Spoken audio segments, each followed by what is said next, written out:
If you're holding cash as a stock market investor, or maybe you're holding cash in an emergency fund, or maybe you have cash because you're saving up for something. If that's the case, then this information is going to be very important for you. So let me ask you, ideally, what do you want for your cash position? I mean, you want your cash to earn a high interest rates, right? You want your cash to be safe, and you don't want your cash to be locked up like in a CD. And you don't want to, you want to minimize hassles. Like, you don't want to open up a bank account because you have better things to do with your life. So minimal hassles, right? Now, with that being said, I want to show you something that may help you. And I personally do this, and I just want you to know, I'll be crystal clear about this. This video is not sponsored. So I just want to educate and help people. So ideally, with the cash that you have, you would just buy short-term treasuries from the US government. Now, I'll tell you, just stay with me here and hear me out. So you can lend money to the US federal government for a short period of time. So the US government sells treasury bills with a duration of 1 month, 2 months, 3 months. And of course, these T-bills, they're gonna pay you interest, right? And obviously these are safe because it's the US federal government. The risk of default is basically zero because they have money printers. And right now, the interest rates on T-bills are high, relatively high, they're above 4%. So if you have spare cash, you should just park your money in T-bills. But if you're gonna say, I don't know how to do that and I don't wanna learn how to do that, then I'll tell you that you don't have to learn how to do that because there's an ETF on the stock market that does this for you. So essentially what I'm saying is that there's an easy and convenient way to park your cash in short-term treasuries on the stock markets. So you buy the ETF just like a stock, and then the ETF puts your money into short-term treasury bills. And then you get paid the interest every month. It's paid in the form of a dividend. And right now it's yielding above 4%. So I wanna show you. The ticker symbol is SGOV, so SGOV. And you can buy SGOV on Robinhood, on Webull, on Charles Schwab, or whatever brokerage that you have. So here's how it works. I just pulled up a 1-year chart of SGOV. And you're gonna notice how the price goes up and down every month. So I wanna tell you what's going on here. So let's say that you have some extra cash in your brokerage account and you wanna earn interest on that cash. So let's say it's March 4th and you use your cash to purchase SGOV at $100.37. And then what's gonna happen is that the price is gonna creep up little by little until the end of the month. So here on March 31st, it's at $100.67. And then each month, they pay you a dividend. And then the price of SGOV will decrease by the amount of the dividend that they pay you. So in this case, for this month, it was at $100.67. They pay you a 32-cent dividend for the month, and then the price falls down to $100.35 on April 1st. And this cycle just repeats every month. So it goes up a little, they pay you a dividend, the price falls. It goes up a little, they pay you a dividend, and the price falls. And it just keeps on going on. So basically, they take your money, they invest it in short-term treasuries, and then you get the interest income as a dividend. But I do want to point out that not every month is going to be the same. So certain months, the dividend may be 35 cents, other months it may be 29 cents. It just depends on the interest rates on the T-bills. However, it's yielded 4.8% for the past 12 months, which is better than most savings accounts.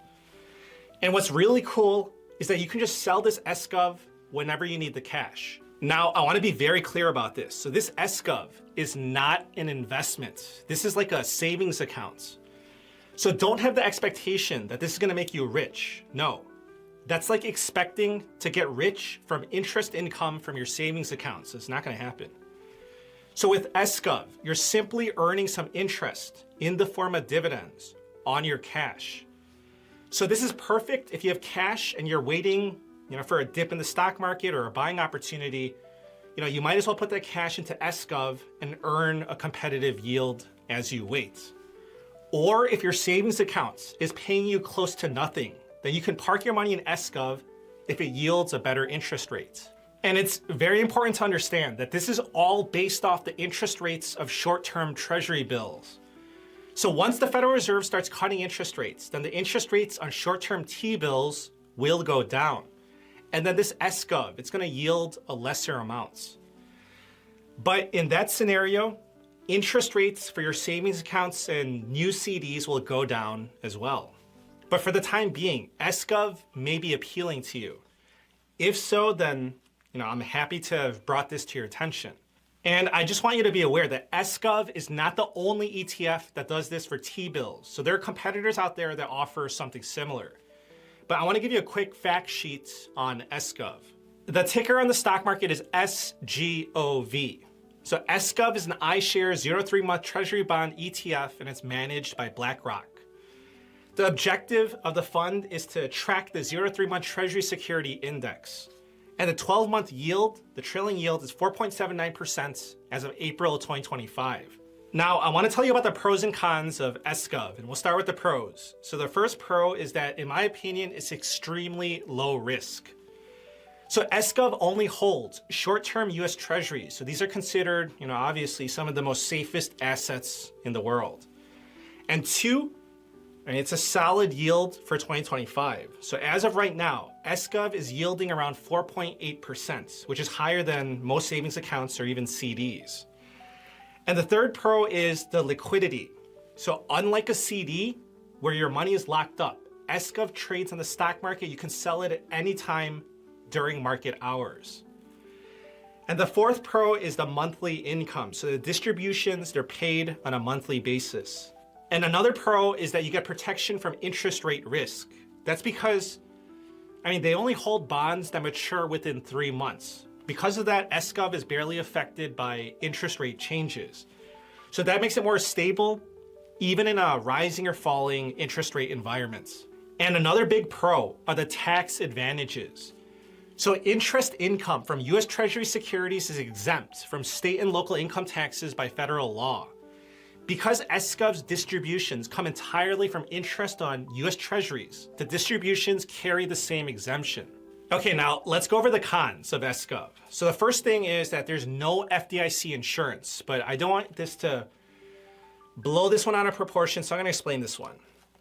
Okay, so first of all, SGov is not a savings account. So if you're worried about bank failures or a banking collapse, you have to remember that this is not FDIC insured. However, in my opinion, this is still very low risk, but it's not technically risk-free.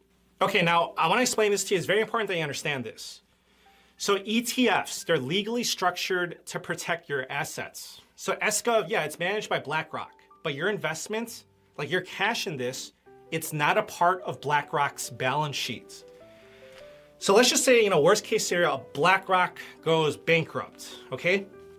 Well, ETFs, they're required by law to keep fund assets separate from the company's assets. So if BlackRock goes under, the holdings, SGov's holdings, they're still gonna be yours. And in this case, they're gonna be treasury bills. So that's, again, very low risk. But in all fairness, I'll say that, yeah, if BlackRock did go bankrupt, then I'm sure that it would be a hassle to get your money back. But who are we kidding? If BlackRock goes bankrupt, then we're all gonna have bigger problems. Now, the second con, which I touched upon, is the yield sensitivity. So if interest rates fall, then SGov's yield is gonna decrease accordingly. Now, the third con is that, of course, this requires a brokerage account. So if you don't have a stock market account, then you're gonna need one because you get your money into SGov like buying a stock. Now, if you don't have a brokerage account, but you want one to do something like this, then I'm gonna leave a link for you down below to one where you get a sign-up bonus. Now, moving on to the next con. So I said this, and I'm just gonna emphasize that this is not for long-term growth. So this isn't a growth investment. Your returns are almost entirely from interest. So the share price, it's designed to stay close to $100. So I'm telling you, don't expect big gains. That's not what this is for. This is more for short-term savings, basically a place to park your cash. And the last con I would say is the fee. So the fee is 0.09% a year. So if your yield is 4.8%, then after the fee, then you're gonna really yield 4.71%. So in my opinion, it's not much, but I did want to give you full disclosure. That's basically what BlackRock charges to make money for providing this service to people. Okay, so I just want you to know that I personally have been parking my cash in SGov as I wait to buy the dips. So I hope that this has been helpful. I'm just trying to give you an edge with this knowledge. I know that many people didn't even know that these types of products existed and were so easily accessible. So please subscribe. I thank you for the support, and I wish you a very nice day. Take care.